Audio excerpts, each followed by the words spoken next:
بسم اللہ الرحمن الرحیم۔ السلام علیکم۔ سٹوری البم میں خوش آمدید۔ تمہارا دماغ بالکل ہی خراب ہو گیا ہے کیا؟ کیسی باتیں کر رہی ہو؟ اور فرمائشیں تو ایسے کر رہی ہو جیسے پتہ نہیں کتنے جنموں کی رشتہ داری ہو اس سے۔ واسق کے جاتے ہی مہک نے بڑی بہن ہونے کا فرض ادا کرتے ہوئے حوریہ کی خبر لی۔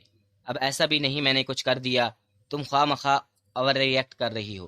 میں تو بس دیکھنا چاہ رہی ہوں کہ ہونے والے بہنوئی کس قسم کے ہیں۔ حوریہ نے بے نیازی سے جواب دیتے ہوئے اپنی حرکتوں کی وضاحت بھی کر دی۔ بھائی جان، تمہارا دماغ تو ٹھیک ہے۔ کون بھائی جان؟ کس کے بھائی جان؟ لفظ بھائی جان پر زور دیتے ہوئے مہک دبے لہجے میں غرائی۔ یہ لیجئے لیڈیز، آپ کی آئس کریم حاضر ہے، انجوائے کیجئے۔ اسی لمحے واسق واپس آ گیا اور ان کی آئس کریم ان کے سامنے رکھتے ہوئے واپس اپنی کرسی پر بیٹھ گیا۔ آئس کریم کھانے کے دوران بھی گپ شپ جاری رہی۔ ہم اپنا بل خود دیں گے۔ آئس کریم ختم کرتے ہی حوریہ نے اعلان کرنے کے انداز میں کہا اور پرس میں سے پیسے نکالنے لگی۔ نہیں پلیز، اس کی ضرورت نہیں ہے۔ واسق نے اسے روکنا چاہا۔ ارے ضرورت کیسے نہیں؟ ابھی ہم اور آپ اجنبی ہیں، ساتھ بیٹھ کر کھا پی لیا، باتیں کر لی، لیکن اب یہ تو نہیں ہو سکتا کہ بنا کسی رشتے کے آپ کے پیسوں پر عیاشی بھی کریں۔ پیسے تو آپ کو لینا ہی ہوں گے۔ حوریہ کے اٹل لہجے کو دیکھتے ہوئے واسق کچھ نہ کہہ سکا اور خاموشی سے حوریہ کے ہاتھ سے پیسے تھام لیے۔ اتنا وقت ساتھ گزارنے کے باوجود وہ اس دھوپ چھاؤں جیسے مزاج لڑکی کو سمجھنے میں ناکام رہا۔ ہاں، مگر اس کے اندر کچھ تو چل رہا تھا، کیونکہ جب وہ دونوں واسق کو اللہ حافظ کہہ کر چلی گئیں تو حوریہ کا ہر اٹھتا قدم جو اسے واسق سے دور کر رہا تھا، واسق کے دل کو اداس کر رہا تھا۔ وہ اپنے دل کی کیفیات اور حور کے بارے میں سوچتا ہوا بنا کچھ خریدے شاپنگ مال سے باہر آ گیا۔ اس کا شاپنگ کا موڈ ختم ہو چکا تھا۔ واسق گھر پہنچا تو منظور صاحب اکیلے لاؤنج میں ٹی وی کے سامنے بیٹھا دیکھ کر ان کے پاس چلا آیا۔ کیا بات ہے، آپ کی کوئین دکھائی نہیں دے رہی؟ گھر میں فضیلہ کی موجودگی کا احساس نہ پا کر اس نے باپ سے پوچھا۔ نورین کے گھر پوتا پیدا ہوا ہے، وہیں گئی ہیں مبارکباد دینے، انہوں نے جواب دیا۔ واسق کو معلوم تھا کہ فضیلہ کی واپسی پر آج پھر اس کی کلاس لگے گی کہ نورین دادی بن گئی ہے، جبکہ وہ اب تک بیٹے کی شادی کے خواب ہی دیکھ رہی ہیں۔ اسی لیے میں اس کا لہجہ جھلاٹتے ہوئے تھا۔ اب آپ امی کا لیکچر سنیے گا جو مجھے دیں گی۔ بیٹا، غلط تمہاری امی بھی نہیں ہیں بھائی، ہر ماں باپ یہی چاہتے ہیں کہ صحیح وقت پر ان کے بچوں کی شادی ہو جائے۔ فضیلہ کے سامنے اس کی حمایت لینے والے منصور اکیلے میں اسے سمجھا رہے تھے۔ ابو، آپ یہ تو دیکھیں کہ مظہر بھائی اپنی لائف میں سیٹل ہیں، جبکہ میں ابھی پڑھ رہا ہوں، میں کیسے اتنی بڑی ذمہ داری سر پر لے سکتا ہوں؟ واسق نے جواب دیا، دیکھو بیٹا، اللہ کا کرم ہے، اس نے بہت دیا ہے۔ یہ جو کاروبار ہے سارا تمہارا ہی تو ہے۔ ایسی باتیں تمہیں سوٹ نہیں کرتی۔ کون سا خدا نخواستہ نوکری کے لیے دھکے کھانے ہیں؟ پڑھائی مکمل کر کے کاروبار سنبھال لینا، ابھی شادی کر کے ماں باپ کا دل خوش کر دو۔ ہر کام اپنے وقت پر ہی اچھا لگتا ہے۔ منظور سنجیدگی سے اسے سمجھانے لگے، ابو، آپ بھی امی کی طرح باتیں کر رہے ہیں۔ باپ کے دلائل کے جواب میں کوئی دلیل نہ پا کر وہ منہ بناتے ہوئے شکایتی لہجے میں بولا، بھائی پچھلے 25 سال سے ان کے ساتھ ہوں، کچھ تو اثر آئے گا نا؟ منظور نے ہلکے پھلکے انداز میں کہا تو واسق بھی بنا کچھ کہے مسکرا دیا۔ اچھا ابو، مجھے اسائنمنٹ تیار کرنا ہے، آپ کو کچھ چاہیے تو نہیں؟ واسق نے اپنی جگہ سے اٹھتی ہوئی پوچھا۔ نہیں بیٹا، مجھے کچھ چاہیے ہوگا تو نجمہ سے کہہ دوں گا۔ انہوں نے ملازمہ کا نام لیتے ہوئے اس کی تسلی کروائی تو واسق سر ہلاتا ہوا وہاں سے چلا گیا۔ اپنے کمرے میں آ کر اس نے لیپ ٹاپ اٹھا کر آن کیا اور نوٹس دیکھنے لگا، لیکن جیسے اس نے نوٹس پر نظر کی وہاں حوریہ کی تصویر دکھائی دینے لگی۔ او نہیں یار! وہ اپنی اس حالت پر بے چینی محسوس کرتا بیڈ سے اٹھ کھڑا ہوا اور کھڑکی کے پاس آ کھڑا ہوا۔ یہ مجھے کیا ہو رہا ہے؟ وہ خود سے سوال کر رہا تھا، مگر جو جواب اس کا دل اسے دے رہا تھا وہ فی الحال اسے تسلیم نہیں کرنا چاہ رہا تھا۔ اس نے سر جھٹک کر جیسے حوریہ کے خالوں سے خود کو آزاد کرنے کی کوشش کی اور واپس بیڈ پر آ بیٹھا، لیکن ہزار کوشش کے باوجود جب وہ اسائنمنٹ کی طرف توجہ نہ کر سکا تو لیپ ٹاپ آف کر کے واپس نیچے چلا آیا۔ بابا، میں نوید کی طرف جا رہا ہوں، وہ باپ کو اپنے جانے کا بتاتا ہوا گھر سے باہر نکل گیا۔ اب بتاؤ میں کیا کروں؟ تھوڑی دیر بعد واسق نوید کے سامنے بیٹھا اپنا حال دل سنانے کے بعد مشورہ طلب کر رہا تھا۔ جواب میں نوید کہکا لگا کر ہنس دیا۔ اس میں دانت نکالنے والی کیا بات ہے؟ واسق کو اس کا اس وقت ہنسنا ایک آنکھ نہ بھایا۔ یار، مجھے تو تمہاری قسمت پر رشک آ رہا ہے، لوگوں کو ایک نہیں ملتی اور تجھے دو دو ایک ساتھ۔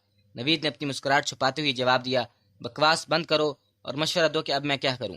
واسق نے پھر سے اپنی بات دہرائی، تم حوریہ کو بتا دو کہ تم اسے پسند کرتے ہو۔ ویسے بھی مہک کے ساتھ تمہارا کوئی عہد و پیمان نہیں ہوا، بس دوستی ہی تو ہے۔ ابھی سے سب کلیئر کر دے گا تو آگے مشکل نہیں ہوگی۔ نوید نے اس کی پریشانی کو دیکھتے ہوئے اسے مزید تنگ نہ کرنے کا فیصلہ کرتے ہوئے مشورے سے نوازا۔ یہ ٹھیک ہے، تو کبھی کبھی بہت ہی عقل کی باتیں کرتا ہے، قسم سے دل کر رہا ہے کہ تیرا منہ چوم لوں۔ نوید کا مشورہ چونکہ اس کے دل کی حمایت میں تھا، اس سے واسق ذرا جذباتی ہوتی ہوئے بولا، زیادہ مکھن لگانے کی ضرورت نہیں۔ نوید ہاتھ اٹھا کر بولا، لیکن حوریہ سے بات کیسے کروں؟ اب مہک سے تو نہیں کہہ سکتا نا کہ اپنی بہن کا نمبر دے دو، کتنا آوریٹ لگے گا۔ ایک مسئلہ حل ہوا تو واسق کو دوسری پریشانی نے گھیرا۔ اس میں کیا مسئلہ ہے؟ مہک کی فیس بک پر فرینڈ لسٹ میں دیکھ، حوریہ بھی ایڈ ہوگی، اس کو فرینڈ ریکویسٹ بھیج دے، وہ تمہیں ایڈ کر لے گی، پھر جو چاہے اور جتنی چاہے مرضی باتیں کر لینا۔ نوید آج سمجھداری کے ریکارڈ توڑنے پر لگا ہوا تھا۔ میں تو تجھے بالکل ہی ڈفر سمجھتا تھا، لیکن یار آج تیرا دماغ بہت چل رہا ہے۔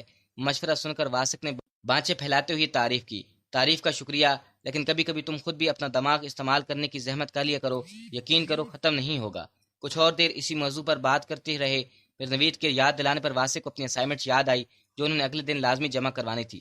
واسق نے کچھ ہوشیاری، کچھ منت ترلوں کا استعمال کرتے ہوئے نوید کو اپنے اسائنمنٹ بنانے کے لیے تیار کیا، اور اس سے پہلے کہ نوید اس زبردستی کے اصرار کرتا، واسق اسے اللہ حافظ کہتا اپنے گھر کے لیے نکل کھڑا ہوا۔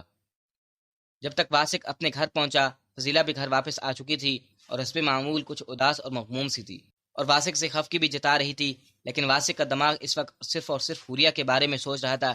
اس لیے وہاں سے جھوٹے سچے وعدے کر کے وہ جلدی سے اپنے کمرے میں آیا اور بڑے پیار سے لیپ ٹاپ اٹھا کر آن کیا۔ اسی زندگی میں پہلی بار انٹرنیٹ اور فیس بک بنانے والوں پر بے تحاشا پیار آ رہا تھا۔ لیپ ٹاپ آن ہوتے ہی اس نے فیس بک کھولی اور میک کی فرینڈ لسٹ دیکھنے لگا۔ اسے حوریہ کی آئی ڈی تلاش کرنے میں بس چند لمحے ہی لگے، پھر اس نے فوراً فرینڈ ریکویسٹ بھیجی۔ بے صبری سے حوریہ کے آن لائن آنے کا انتظار کرنے لگا۔ مہک کی نسبت حوریہ سوشل میڈیا کا استعمال بہت کم کرتی تھی، اس کی دلچسپی کہانیاں پڑھنے میں زیادہ تھی، اس لیے وہ ہر ماہ سارے مہانے منگوا لیتی اور ان میں مگن رہتی۔ لیکن اس روز شاید واسق کی دعاؤں کا اثر تھا کہ وہ آن لائن ہوئی۔ واسق کی فرینڈ ریکویسٹ دیکھ کر وہ لمحہ بھر کو حیران ہوئی، لیکن اس نے واسق کو ایڈ کر لیا۔ ہائے، کیسی ہیں آپ؟ واسق جو اسی انتظار میں بیٹھا ہوا تھا، اس نے فوراً میسج کیا۔ ٹھیک ٹھاک، آپ سنائیں؟ حوریہ نے جواب دیا۔ کیا سچ مچ سب سنا دوں؟ واسق کا یہ میسج پڑھ کر حوریہ مزید حیران ہوئی۔ مطلب بہت کچھ ہے آپ کے پاس سنانے کے لیے؟ حوریہ نے جواب دیا۔ جی ہاں، لیکن کیا آپ کے پاس اتنا وقت ہوگا کہ سب سن سکیں؟ واسق کا اگلا میسج آیا۔ آج تو نہیں ہے، لیکن پھر کبھی شاید، حوریہ نے بے نیازی سے جواب دیا۔ اوکے، میں انتظار کروں گا۔ واسق کو اس کے جواب سے مایوسی ہوئی۔ انتظار نہیں کرنا، میں بھول جاتی ہوں ایسی باتیں، حوریہ نے خبردار کیا۔ میں پھر بھی انتظار کروں گا، واسق نے جواب دیا۔ ایز یو وش، اللہ حافظ۔ حوریہ نے بات ختم کی اور ساتھ ہی نیٹ بھی آف کر دیا۔ آج ہماری بلبل کیوں اداس بیٹھی ہے؟ تبھی اس کی نظر بیزار شکل بنائے بیٹھی مہک پر پڑی تو پوچھا، بس بور ہو رہی ہوں، آج کوئی بھی بات نہیں کر رہا، سب بزی ہیں، مہک نے جواب دیا۔ کیونکہ واسق نے بھی چیٹ نہیں کیا آج؟ یہ سوال کرتی ہوئی نہ جانے کیوں حوریہ مہک سے نظریں چرا گئی۔ نہیں، وہ بھی آج بزی ہے، شاید آن لائن تو ہے لیکن بات نہیں کی۔ تو پھر میسج کیوں نہیں کیا؟ مہک نے سادگی سے جواب دیا۔ تم آج ابھی سے سو رہی ہو، کوئی کہانی نہیں پڑھنی آج؟ حوریہ کو سونے کے لیے لیٹا دیکھ کر مہک بے اختیار پوچھ بیٹھی، کیونکہ حوریہ کی عادت تھی سونے سے پہلے کوئی کہانی یا ناول ضرور پڑھتی۔ نہیں، آج موڈ نہیں، حوریہ نے مختصر جواب دیتے ہوئے کمبل میں منہ چھپا لیا تو مہک دوبارہ سوشل میڈیا پر مصروف ہو گئی۔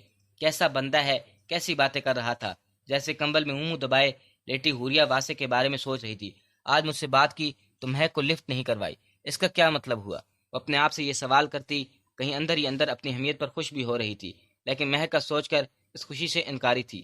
میں سوچ رہی تھی اچھا بندہ ہے، مگر یہ بھی دوسروں جیسا ہے، پہلے ایک بہن سے باتیں، اب دوسری سے زو میں نے گفتگو۔ خیر مجھے کیا، میں کیوں اس کے بارے میں اتنا سوچ رہی ہوں؟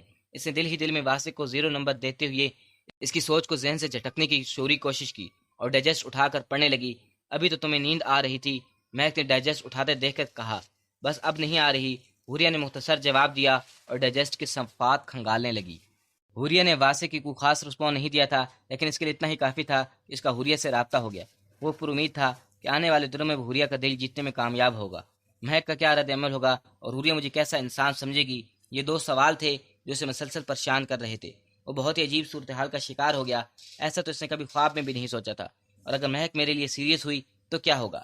اس سوال کو ذہن سے جھٹکتا تو دوسرا سوال اسے ستانے پہنچ جاتا۔ وہ اتنا بے چین تھا کہ اس نے مہک سے ہیلو ہائی تک نہیں کی۔ یہی سب سوچتے ہوئے اور آنے والے وقت کی پلاننگ کرتے ہوئے وہ کب نیند کی وادی میں اتر گیا اسے خود بھی پتہ نہ چلا۔ اگلے دن واسق دن بھر انتظار کرتا رہا، لیکن حوریہ آن لائن نہیں ہوئی۔ دن میں تو انسان بزی ہوتا ہے، کالج، گھر کے کام وغیرہ۔ وہ ہر بار حوریہ کو آف لائن دیکھ کر اپنے دل کو تسلیاں دیتا رہا، لیکن اس دن اس نے ایک بھی کلاس نہیں لی اور یوں ہی پورا دن گزر گیا اور رات آ گئی، لیکن حوریہ آن لائن نہیں ہوئی۔ شاید تھوڑی دیر میں آن لائن ہو جائے، یہ سوچتے سوچتے واسق کی پوری رات آنکھوں میں کٹ گئی، لیکن حوریہ نے نہ آنا تھا اور نہ آئی۔ اور اس انتظار میں واسق نے حوریہ کا ان باکس میسج سے بھر دیا اور صبح کے قریب جا کر تھک ہا کر وہ سونے کا لیٹ گیا۔ دوبارہ اس کی آنکھ فضیلہ کی آواز سے کھلی جو اسے یونیورسٹی کے لیے جگا رہی تھی۔ اس کی نیند پوری نہیں ہوئی تھی، لیکن یونیورسٹی جانا ضروری تھا۔ اس لیے وہ نیند کو بھگاتا اٹھ بیٹھا اور فریش ہونے کے لیے تولیہ اٹھا کر باتھ روم میں گھس گیا۔ کیا بات ہے، موڈ کیوں آف ہے؟ وہ کلاس لے کر باہر نکلے تو عادل نے واسق سے پوچھا۔ عشق نے اس کو نکما کر دیا ورنہ؟ نوید نے شرارت سے کہتے ہوئے فکرہ ادھورا چھوڑا۔ او ریلی؟ عادل نے مسکراتے ہوئے واسق سے پوچھا۔ بکواس کر رہا ہے، واسق نے بات ٹالنے کی کوشش کی۔ بکواس وہ نہیں، تو کر رہا ہے، چل بتا کیا بات ہے۔ عادل بھی پرانا دوست تھا، اس کے چہرے سے بہت کچھ سمجھ گیا، تبھی اصرار کرنے لگا۔ جواب میں واسق نے ساری بات بتا دی۔ وہ نئے زمانے کے مجنوں، میری مان تو یہ چکر چھوڑ دے ورنہ دونوں بہنوں کے بیچ میں تیرا بیڑا غرق ہو جائے گا۔ عادل نے ساری بات سننے کے بعد مشورہ دیا۔ اب جو بھی ہوگا دیکھا جائے گا۔ واسق نے بے نیازی سے لیکن مضبوط لہجے میں جواب دیا۔ جیو میرے شیر، یہ کی نہ مردوں والی بات۔ عادل نے واسق کا کندھا تھپکے ہوئے کہا۔